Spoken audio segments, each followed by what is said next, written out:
ಈ ಎಲ್ಲ ಪ್ರಶ್ನೆಗಳಿಗೆ ಈಗ ನಾನು ಉತ್ತರ ಕೊಡಕ್ಕೆ ಹೋಗಲ್ಲ. ನನ್ನ ಮನಸ್ಸಿನ ಒಳಗೆ ಭಾಳ ಭಾವನೆಗಳಿದ್ದಾವೆ, ಹೇಳೋಕ್ಕೂ ಭಾಳ ಇದೆ.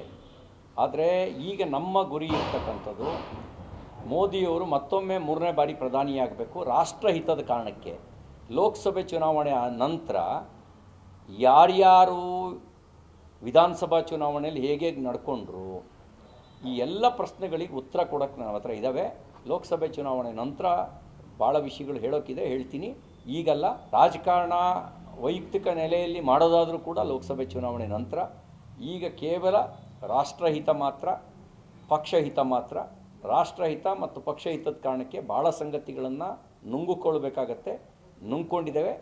ಸಮಯ ಬಂದಾಗ, ಸಂದರ್ಭ ಬಂದಾಗ ಭಾಳ ದಿನ ಅದನ್ನು ಹೊಟ್ಟೆ ಒಳಗೆ ಇಟ್ಕೊಳ್ಳೋಕ್ಕಾಗಲ್ಲ, ಹೇಳಲೇಬೇಕಾಗತ್ತೆ. ಜನರ ಮುಂದೆ ಹೇಳ್ತೀನಿ. ಅದಕ್ಕೆ ಸಮಯ ಈಗಲ್ಲ. ಈ ಸಮಯದಲ್ಲಿ ಕೇವಲ ಒಂದೇ ಗುರಿ, ಪ್ರಧಾನಮಂತ್ರಿ ಮೋದಿಯವರು ಮತ್ತೊಮ್ಮೆ ಪ್ರಧಾನಿಯಾಗೋದಕ್ಕೆ ಕರ್ನಾಟಕದ 28 ಲೋಕಸಭಾ ಕ್ಷೇತ್ರವನ್ನು ಭಾರತೀಯ ಜನತಾ ಪಾರ್ಟಿ ಗೆಲ್ಲಬೇಕು. ಆ ಗೆಲ್ಲೋದಕ್ಕೇನು ನಮ್ಮ ಅಳಿಲು ಸೇವೆ ಇದೆ, ಆ ಅಳಿಲು ಸೇವೆ ಮಾಡೋದಷ್ಟೇ ನಮ್ಮ ಕೆಲಸ.